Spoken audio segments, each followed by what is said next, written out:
Happy Friday. What's a Friday? It's like a yay instead of a day. Hmm. Interesting. Yeah, it feels like what I'm doing. Can't you tell I'm partying on the inside? Yeah. Oh. Remind me of a person like I'm so happy. Can't you see how happy I am? I'm so enjoying this. It's like that Daria energy. Long live Daria. Mm. And we're live. What's up, everyone? Hey, let's get it going. Our daily magic. Friday. Friday. Yeah. Or was it going to echo? Oh. Thanks, Jaden. Welcome, everybody, to the live stream. Please feel free to type in your comments, say hello, ask your questions, and we'll be happy to highlight all of the dialogue going on right here on the screen because we want to make sure everyone knows that they matter. Yeah, we all matter our own little ways. Our own unique way. Oh, it's like we just heard ourselves from alternate reality. Separate timeline. Separate timeline. That's actually kind of true. That's what I think about, like when we do the live from here, and then live from here to Facebook is delayed. So it's sort of like we're ahead of time. Before it happens. And sometimes I play around and just say something just to hear myself say it 11 seconds from now.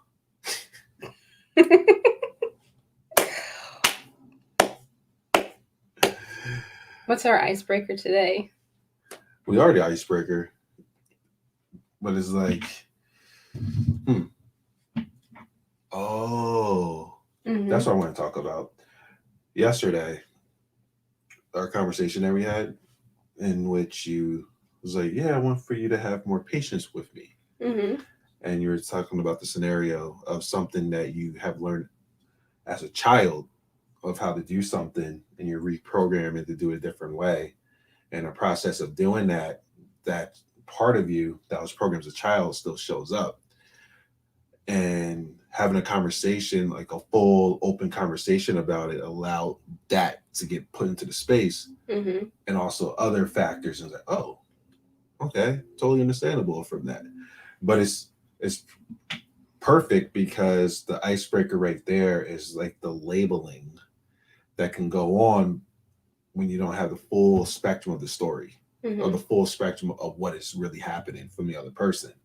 Meaning somebody's doing something a certain way and you can respond to it without having the full information, compared to having the opportunity to receive the full information, to be able to make a decision after receiving the full information. And for me, that was like a conscious relationship talk right there that we experienced. It was. And you're also bringing up something interesting right now.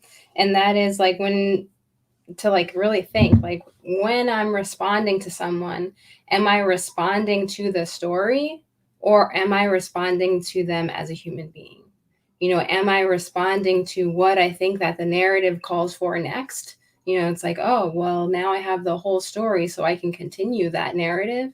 Or am I like, oh, this is a human being and there's an infinite number of possibilities of how I can be in the situation, whether I have information or not. I don't take the human being shit. We're gods, man. So we got. What's a mistake? There's no mistakes here. Those are words. Perfection. You gotta be perfect. I'm sure a lot of us has those thoughts in our head of we have to be perfect with what we do, perfect in how we are being. And I was just playing around with it, but I'm pretty sure a lot of us had those thoughts. I had those thoughts before. What is perfect?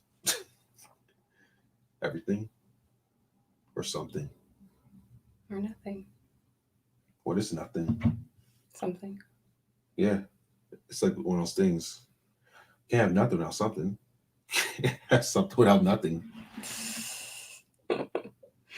So what did that situation that you were talking about, what did you feel about that in terms of a conscious relationship?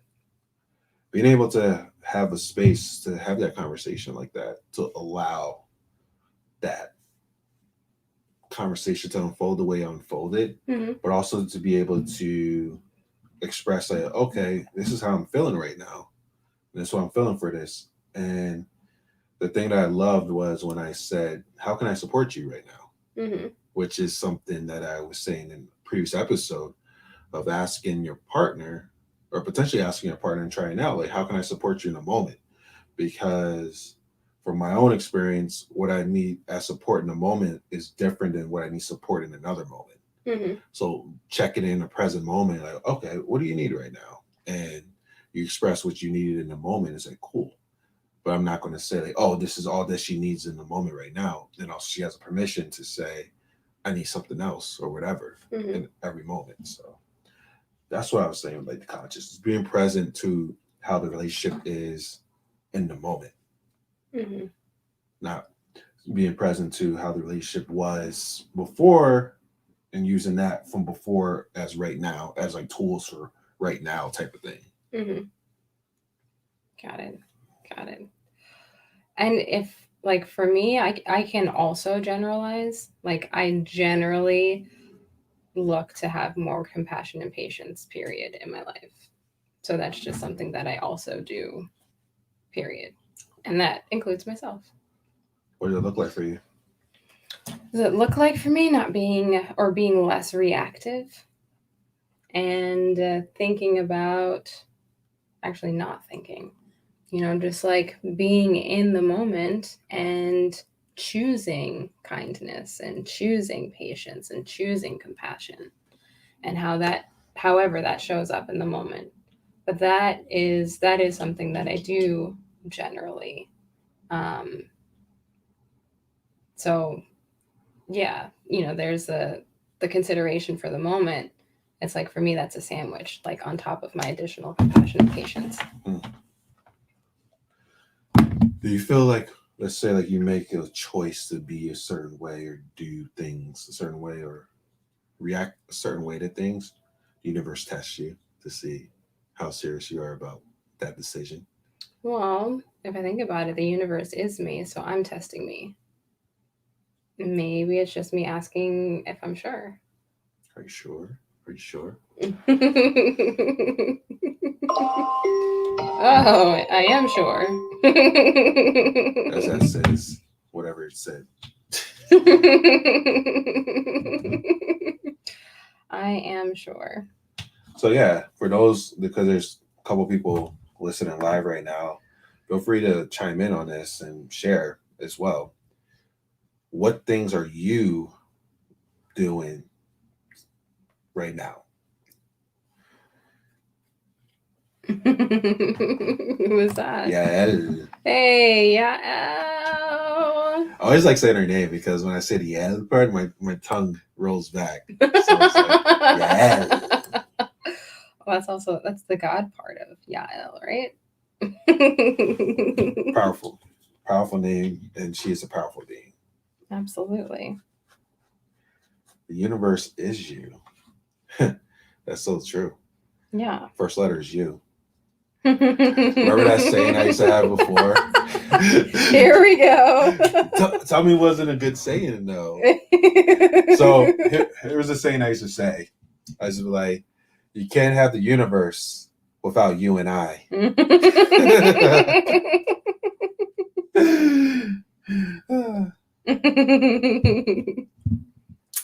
Man, what else was going on? Before we, of course, get into the questions that we have, because we did have more from the submitted answers. Oh, we want the questions up? No, not yet. Let's have a dialogue. We'll get there when we get there. Okay. With the questions. Now, I don't know how I'm looking in the camera right now. I might be like... Might be. In a brief interim. Mm-hmm. Let's see. All right. There we go. And we're back. What's up, Lauren? Hey. Hey. It's great to see you here too. Thank you. But yeah, in the process of this, Mm-hmm. I don't know where to go with this. It's a You're funny doing thing. so good. It's in the process. It's in the process in the present moment. I don't know where to go with this. It's we talked about the one thing that we talked about yesterday, Yes. but what other things unraveled in terms of relationship? So, okay, using that as an example, it's like, okay, let's say that your partner did like pick up on, a pattern that was happening, right? So then moving forward, and this is a question for you, do you hold that partner to that pattern? Do you expect them to change that based on what they've discovered in that moment that they shared with you? Or C, go. I need more context with this. Because what I heard is, oh, if the person you're in a relationship with, they do something and then they identify that they're doing it or that they've done it, do I hold it? Hold what? How to hold it? Do you hold them to that same behavior? Hold them to the same behavior in what context? What do you mean? Well, it's up to you to pick a context and explore it. Hmm. So let's say that something similar happened, with the pattern that they described that they found. Then are you like, oh, are they going to do the same thing again? Or, like, how do you behave? That's good. That's good. That's a good one. And for myself, and also for those who just heard this question, feel free to share your comments and answers too, Mm-hmm. because I love when questions get asked, we get to hear infinite perspectives of it. But for me now, if my partner identified that, oh, I have this pattern going on, well, if you said to me, I'm like, if my partner, I'm like, wait a second. If my partner said to me about some pattern that's going on that they're bringing awareness to, I would say, and I said it to you before, okay, cool. So what do you want to do with it? Do about it. Mm-hmm. So meaning like if you have this pattern and if this pattern's not causing harm to me or whatever, or causing harm to you, and it's something that you are not ready to work on and you identified it, it's cool, totally fine. It's like, all right, cool. You have this thing.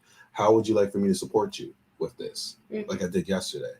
And you let me know what type of support you need around this, then we can be able to have that support. But then also, because I am also energetic dentist, I can help to pluck that out of you to get down to the root of it. But it's all up to you. What I learned with the relationship that definitely has helped me so much now compared to how I would handle a relationship before is looking at my partner, which is yourself, as a baby learning how to walk type of thing. And these are like these different patterns or things we're working through. At the end of the day, we're all working through some shit. We all got our own patterns that we do and things like that. We bring more awareness to it. And a lot of stuff with these patterns is it may potentially be like a Thanos snap and it disappears. It could happen that way, or also it's a gradual process too of starting to shift the energy around it. But I always feel like the most important thing is bringing awareness to it, because you're bringing awareness to it and looking at it, not at places like judging myself. Oh my God, I'm doing this thing or I'm doing this thing again. But look at it in awareness, like curious. It's like a curious kid, or like I said, a curious cat, being curious of like, oh, I like to do this thing. And I learned it from one of my teachers who perfect way of working through like type of patterns is once you realize you have a pattern and you do something with the pattern, the next time when you feel the pattern coming on, you feel like you're about to do that thing again, stop yourself and see what comes up, because then you'll see what's the real root of what's going on. But in the process of that, it's like you have a choice. And this relationship for me is unconditional. It's like I can't choose for you to work through the pattern like now or whatever. I can hold space and allow you to do what you need to do with it. Mm-hmm. And like the question is it causing harm to me? No. Is it causing harm to you? No. If it is causing harm, then okay, let's have a conversation about it. Or if it's causing harm to me, all right, let's have a conversation about this because this is potentially whatever it may be. But the pattern is your pattern. Mm-hmm. It's your healing. Mm-hmm. It's your process. But I can be able to hold space for you if you need to work through it or want to talk about it. And most of the time, just having a conversation about it shifts the energy with it because we're bringing awareness to it. And also with the awareness in the space that you're not going to be judged or whatever by saying what's going on with you, start to shift things pretty quickly. Got it. And we have a question. What about you? Question. What about me? Yeah. What's funny is that pattern was about that. That's exactly what it was about.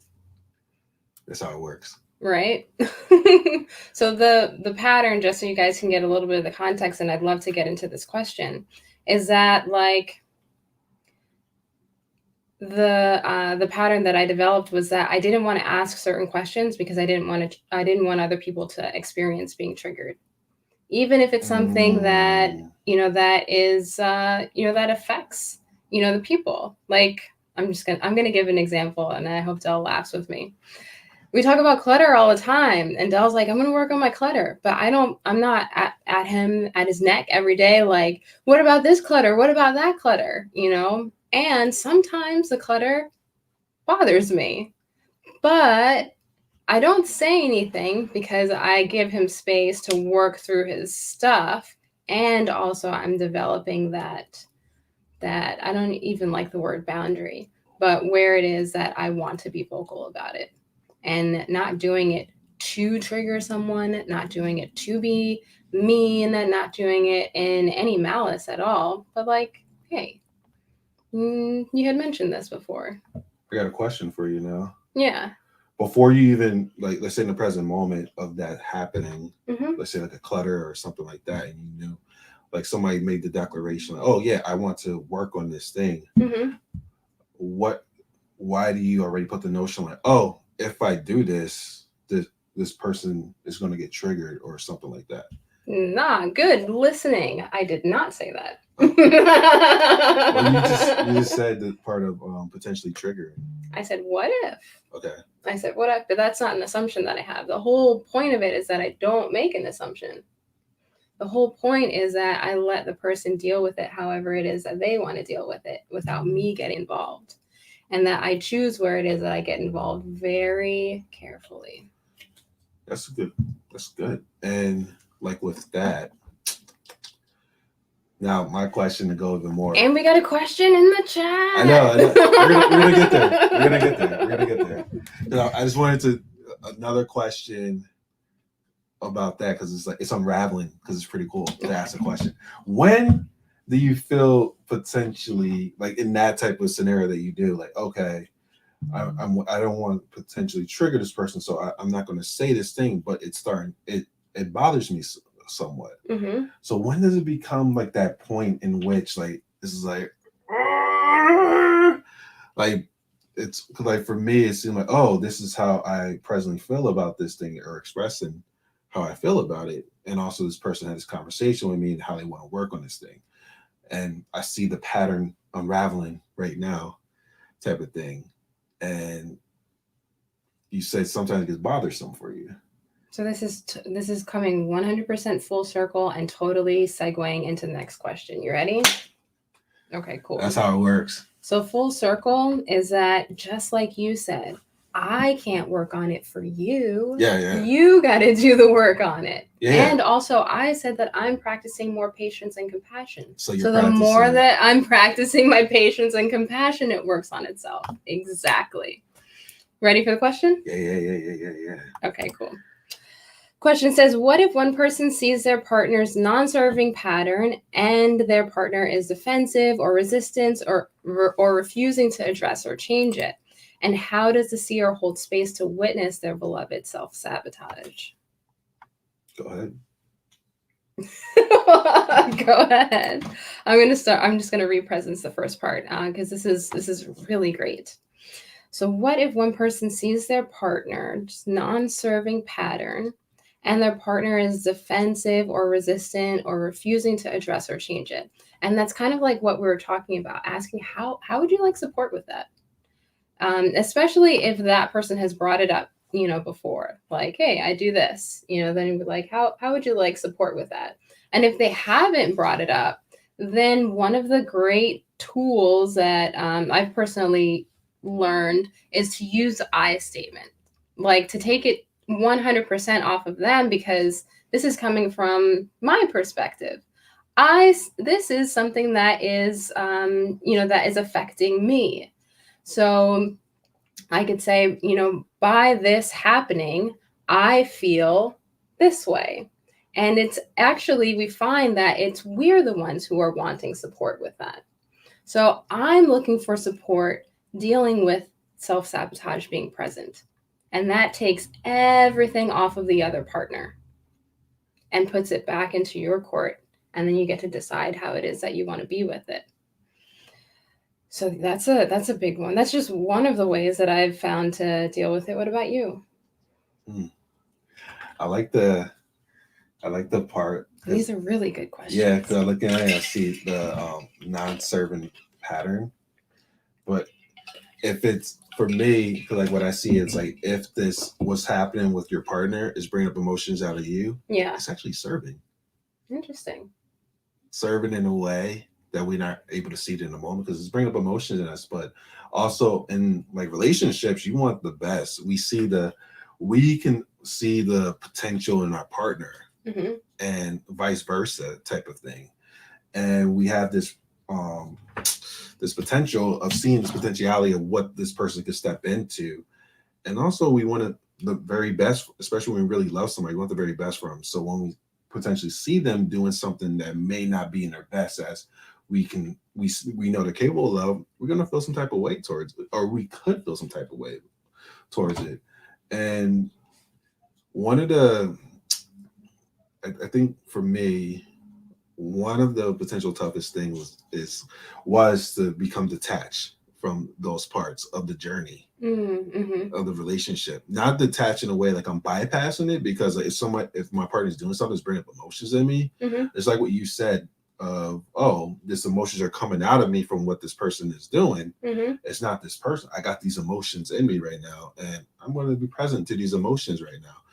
And by doing that, I've done it before. It allowed me, like you said, you're integrating more compassion, more of those things, and understanding. But then also, it's like that conversation having with your partner is finding out how your partner want to be supported with this type of thing. Right. So if the partner say like, "Oh, I want to be supported in this type, whatever this is, when you catch me going through this, I want you to support me and call me out on it," and then you call them out on it, and then they like, type of thing. Like, but you said that you wanted me to call you out on it. Yeah, but who honestly wants to be called out on their shit? Right. You gotta be in a space. You gotta be in a space of being able to do that. But it's also having that conversation with your partner, understanding like how do they learn things. Like really, it's like studying your partner, but also having that conversation. Like, how does your partner learn? How does your partner go through experiences? How to support your partner, like the yin and the yang, the back and the forth type of thing. Because I can't try to support, and I said it before we even got in this conversation, I can't support you now how I was supporting you before. It's like an infinite way of support, an unconditional way of support. Maybe the support is just letting you go through your shit. Letting you go through your shit. I'm like, hey, I'm here. It's right. It's like the thing, like, I'm here if you need anything. You need anything? But like in that type of way, but also, like I said, to the extreme, if the person is to that point of potentially causing harm and stuff like that, then like, yes, step in for that. Right. It's just like the sincerity and being noble about it. But it's like, that's what it is. The relationship's a dance. It's an infinite dance type of thing. Right. And to what you were saying before, my practice with the patience and compassion, and Yael has helped me to learn about this through Christy Whitman, is that also I was practicing being the rescuer. You know, if someone was going through something, like I had to help them, I had to save them. If someone had some kind of emotions or even self-sabotaging behavior, I wouldn't want to see them struggle. So I would, you know, just immediately jump in. And now my practice is different. My practice is more allowing people to, you know, to learn to do it themselves, to help themselves, and to just hold space for them going through their process. And that is totally okay. Yeah, that right there. And also because I have a coaching practice.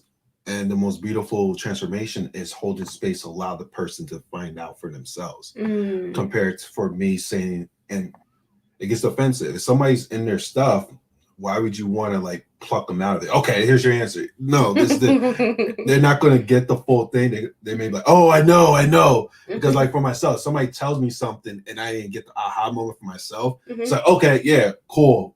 It's one of those things too, because of finding the short answer, finding the quick answer, but it's not going to integrate compared to going through the full-on experience and come to that realization for yourself, but then also for somebody holding the space, asking those questions allow you to start navigating through it. Because I can only speak from my experience, right? And I can share that and, you know, have someone hear my words, but at the same time, that in itself is not the answer, you know. The experience and the application can be. What if the whole experience is everything into one? The question, the solution, the answer, all of it all in one, and it's embodying like that whole infinite space for it. And the one thing that I let go of, this is perfect. The one thing I let go of is me giving my partner the answer to what they're looking for, and being okay for the divine to show the answer in whatever way best serves you, and just knowing that's going to happen and holding the space for that and allowing that to unfold, allowing that type of thing to unfold, compared to me saying like, oh, this is what it is or whatever like that. Allowing things to unfold, and for me 100% of the time the answer unfolds in that type of way, because then it's like, oh, it's not my place to say this and I'm okay with it. I'm allowing the whatever you want to call it, angelic team or whatever, the experience to give the answers in between. And in harmony with what you're saying, I've let go of me thinking that I even have the answer to give my partner. That I'm going to get curious right along with you, because there's no way for me to think or assume or even know that I actually know. You know, so I'm gonna get curious too. Yeah. What the fuck is that? You want to read this next? And thank you so much. These comments are amazing. Let's get into the next one. Are there historic? Oh, that's Lauren again.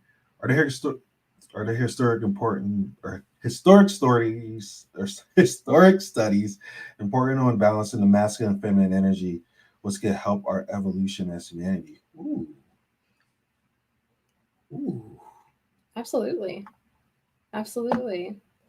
I'd love to find them. I've only heard of some, you know, that talk about how a lot of the, you know, the spiritual leaders, quote unquote, you know, or those who attain certain, you know, certain levels of consciousness end up being androgynous.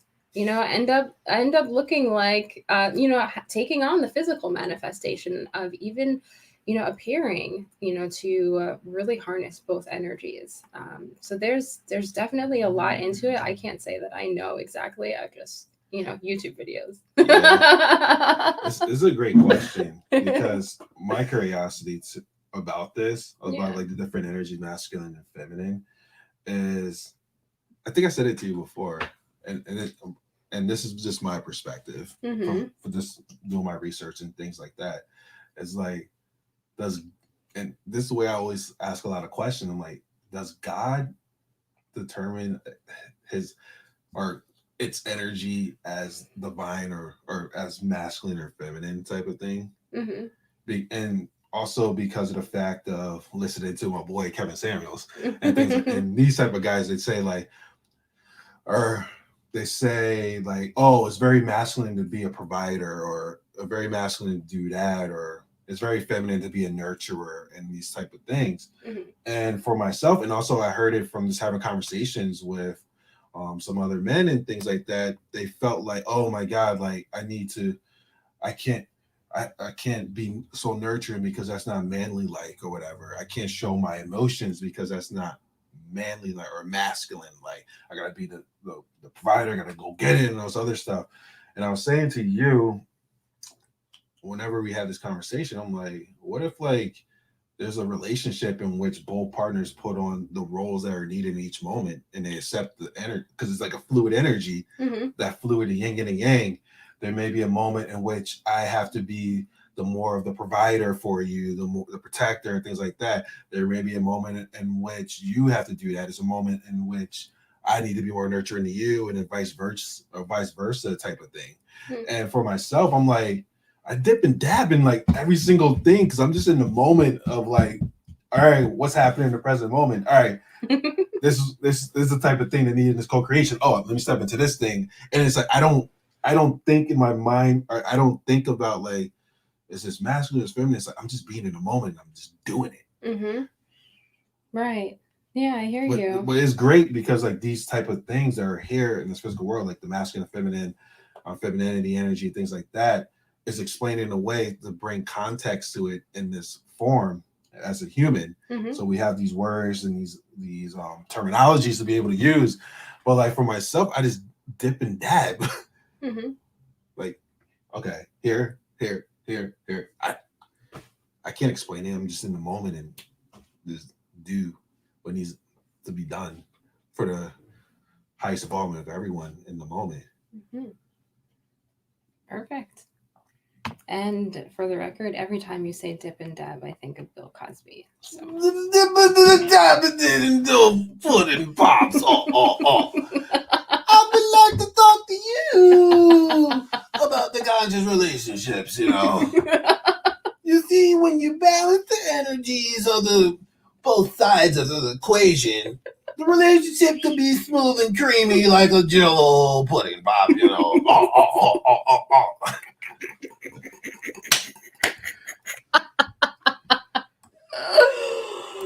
Thank you for that question. Yeah, Al says when a partner is defensive, you can ask them, what are they trying to protect or defend? It may not be easy in the moment, but they may consider it after the heat of the moment. In the heat of the moment. Yeah, man. But you also got to ask, even for yourself, when you are in the moment of like being in your emotion, like that, do you really want somebody to come to you like, hey, you're in your ego right now? Me? How dare you?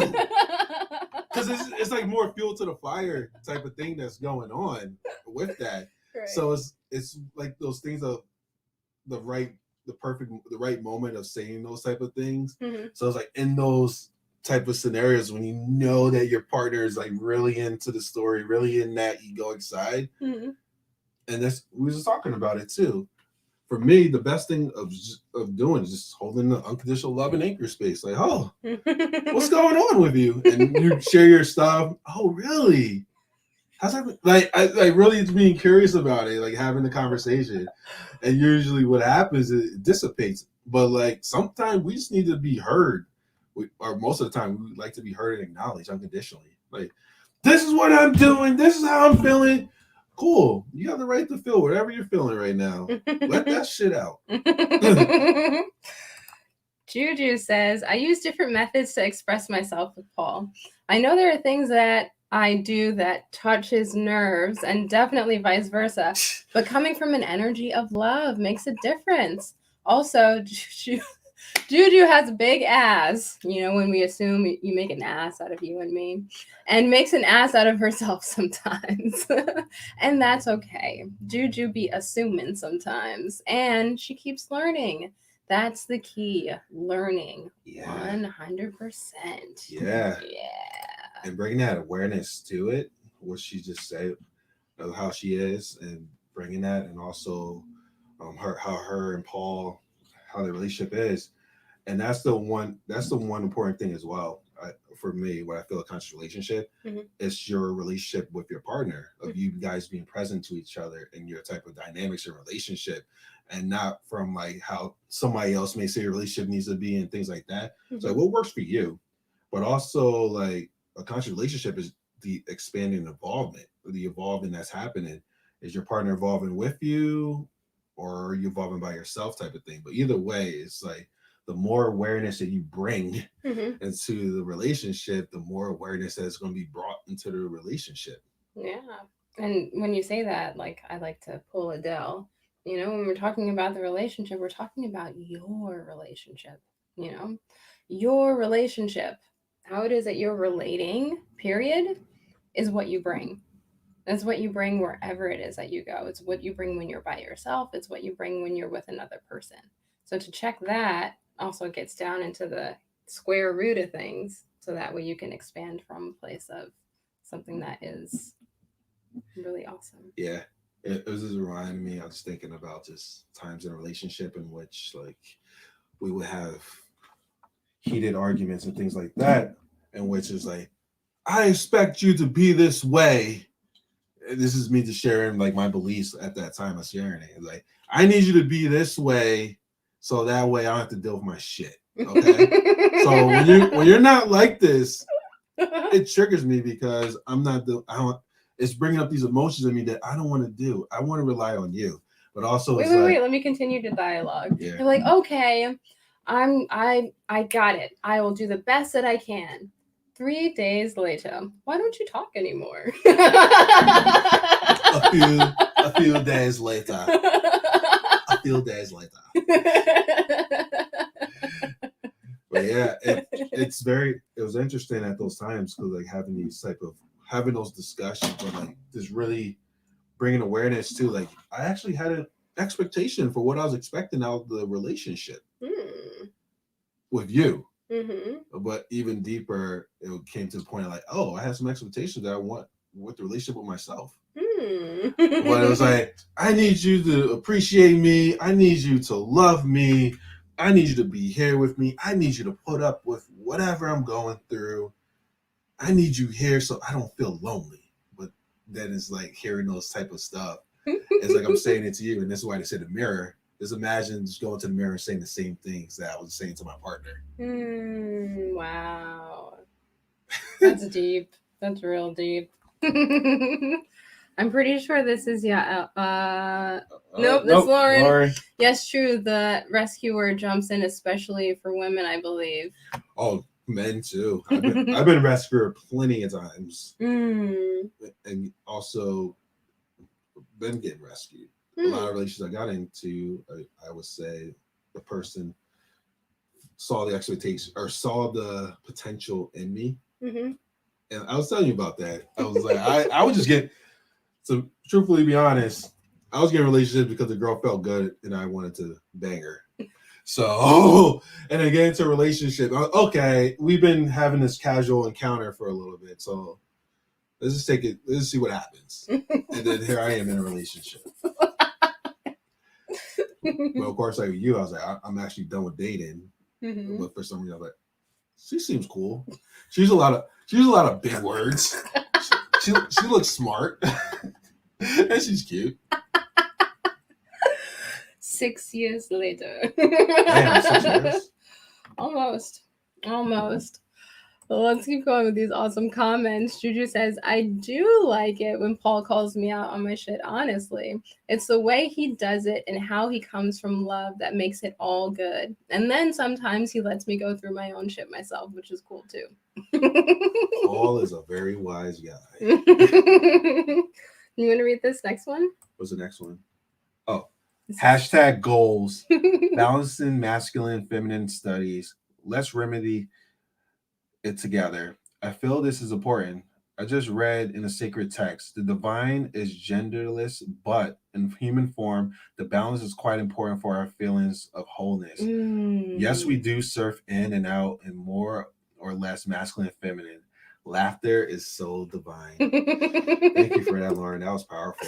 And thank you. Yeah, that's exactly where I'm at right now because of like just traveling and getting to the point of like that formless and then coming back into this human form. I'm like, what's the point? Like, what is this? Like, I'm just like hair. I'm just this energy, source energy. Yeah, I'm expressing the source. Yeah.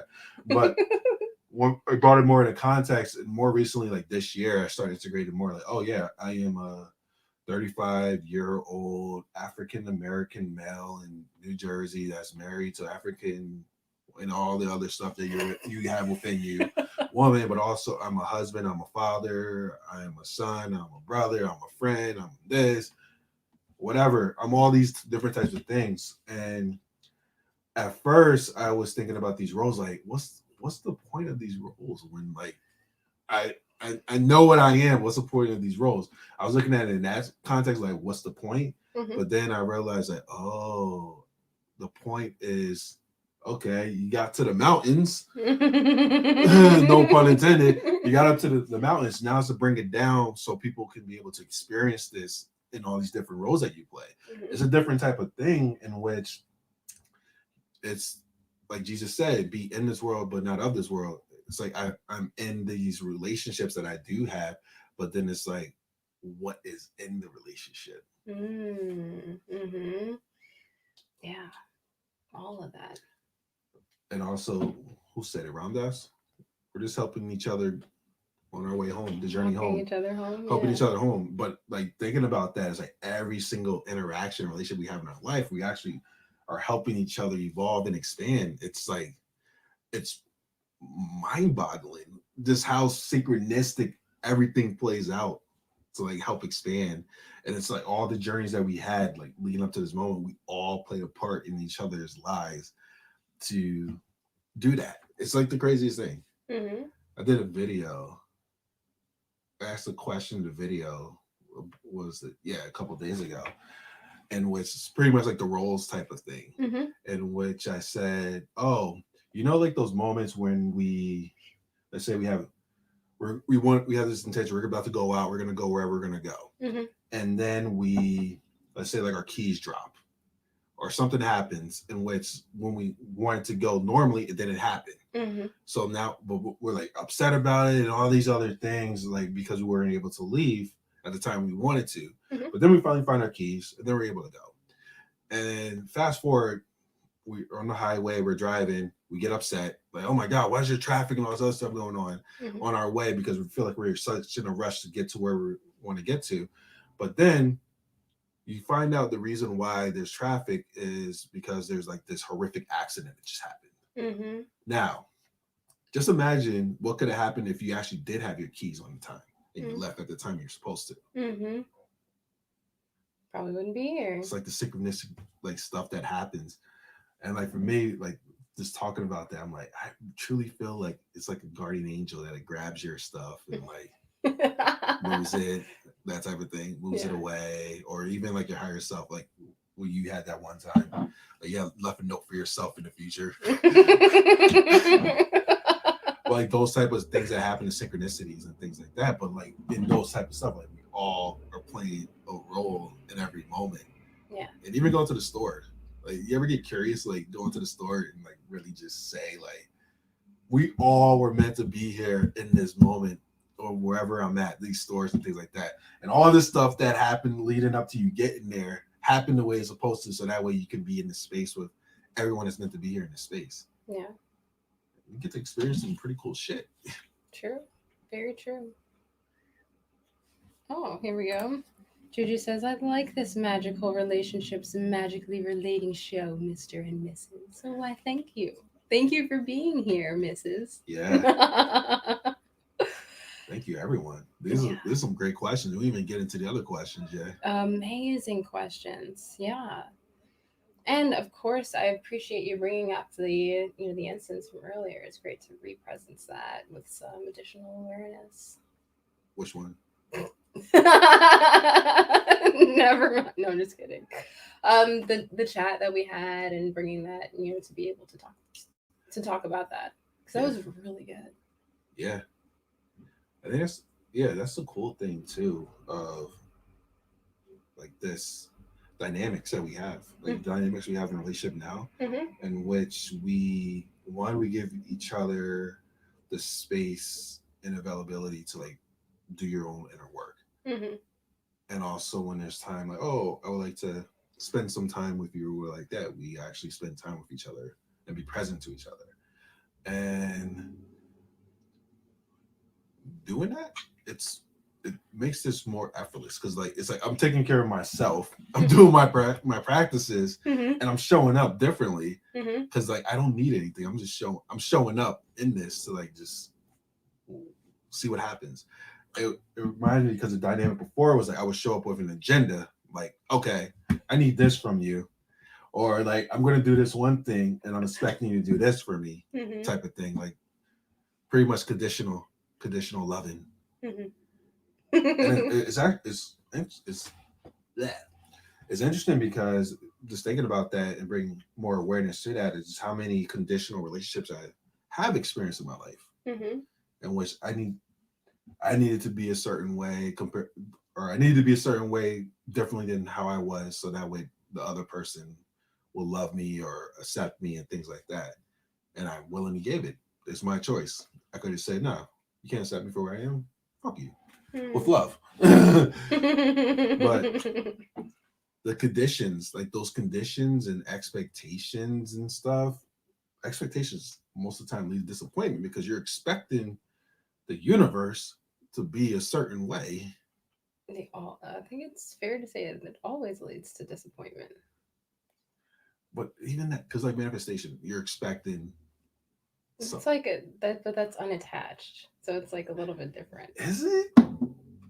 I wouldn't call that an expectation.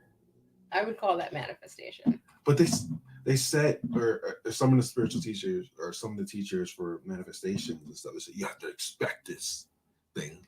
I agree with act as if. I don't agree with the word expect. So what's the point of manifestation?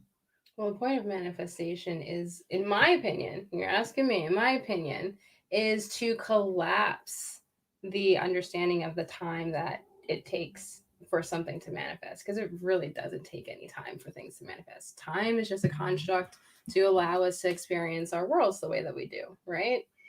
But if we think that, oh, it has to manifest, then it could be this process. And a teacher could use a word like expectation, to talk about the time in between it manifesting. But literally, you can be whatever it is that you want in the moment.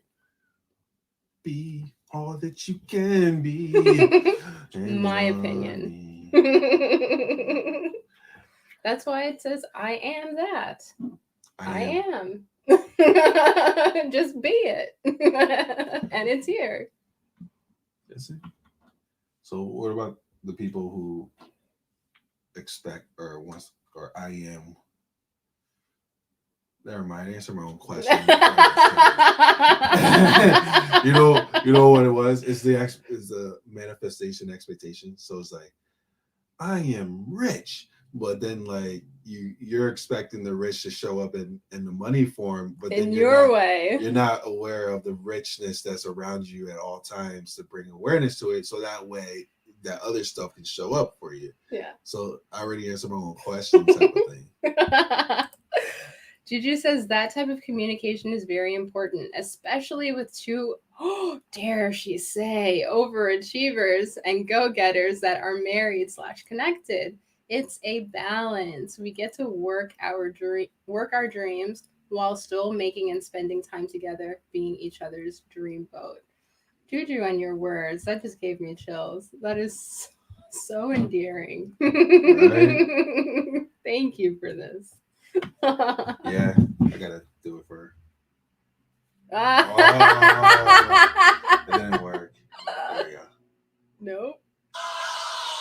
Oh. Yeah. 100%.